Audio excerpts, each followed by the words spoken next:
Dr. J and Hotep, my sisters and brothers, Hotep. I hope you don't mind if I sit back, lay back, and talk to you.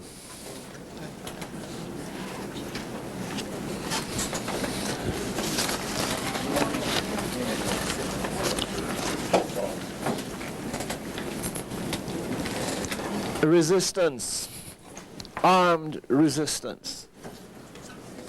That's what we're about. We have been about, as Africans, from the very beginning when contact was made with us by Europeans. It is very important sometimes, or most times, to bring back to our minds, to refresh our minds, or to retell ourselves certain things that happened with our ancestors so that we can get a bead, get the feeling of what we're going to do to release ourselves from the condition in which we are.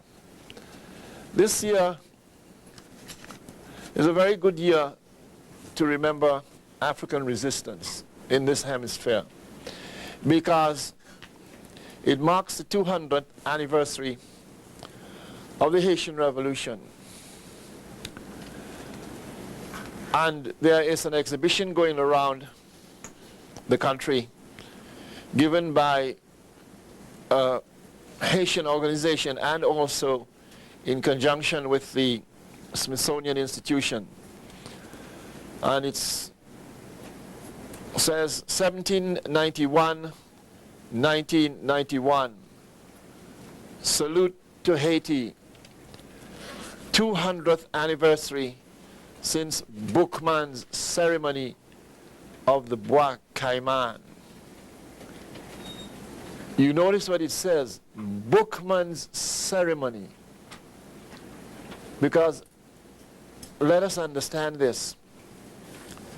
Whatever we do as Africans, we do it in a spiritual and ceremonial way.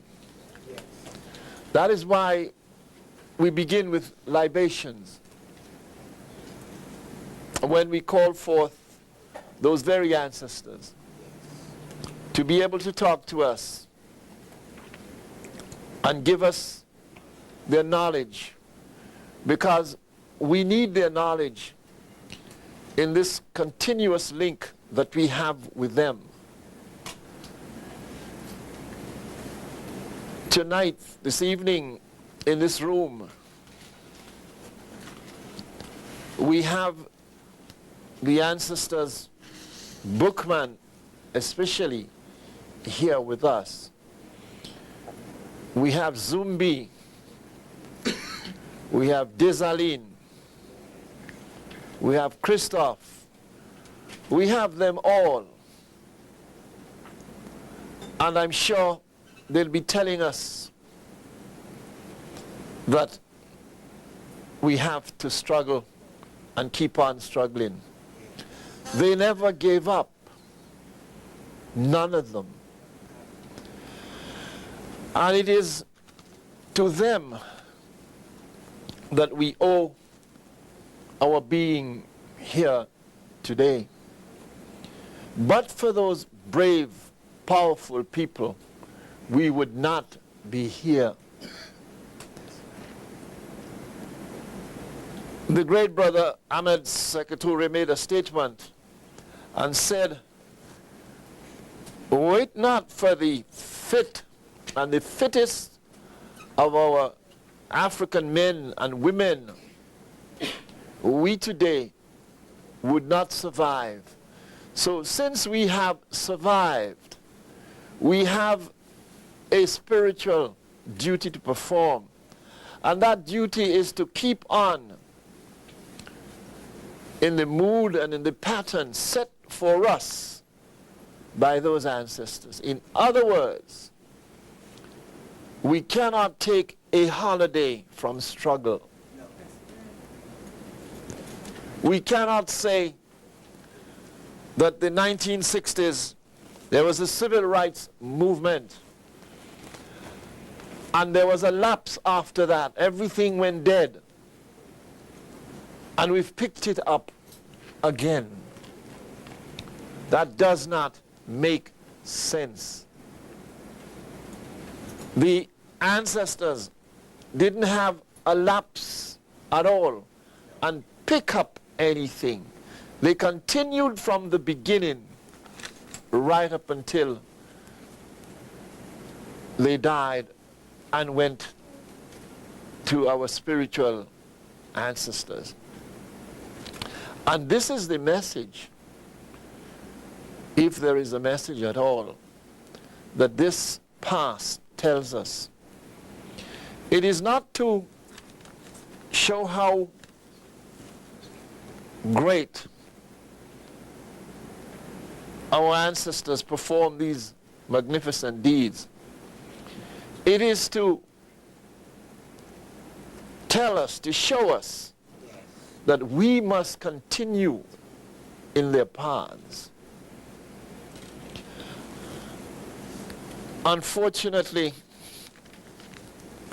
whatever caused that, one can only try to imagine.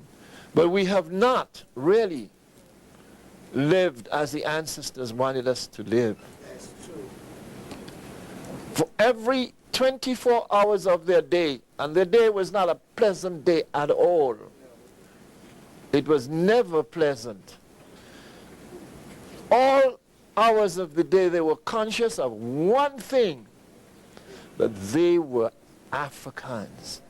And they had to do something about liberating themselves from the terrible tangles in which Europeans had placed them. They fought from the beginning. I like to use quotations. I like to tell you from the pages of those who have researched and done work when the struggle began. Black resistance, this thing is called, chapter is called, but it's African resistance. Listen to a paragraph of this resistance. When it started, and I'm quoting, adjustment to the conditions of the slave plantation did not mean acceptance of servitude by the African. His struggle for freedom began on the day of his enslavement. The Africans along the West African coast, every barracoon had its fort, every slave market its whipping block to check rebellious spirits. At sea, the captain of a slave ship knew he had trouble on his hands. One of them, James Barbot, part owner of the Albion, gives an account of a slave mutiny. They suddenly fell upon our men and stabbed one of the stoutest. Many of the most mutinous leapt overboard and drowned themselves with much resolution, showing no manner of concern for life. And this is what that kept happening all the time. Many people give accounts of these rebellions at sea. When the ship was leaving Africa, they began from that moment. In point of fact, when they were in those barracoon hellholes, they began it there. They said, Captain Messavi says, he warned his men that they always go first for the chief person on the ship. Slave mutiny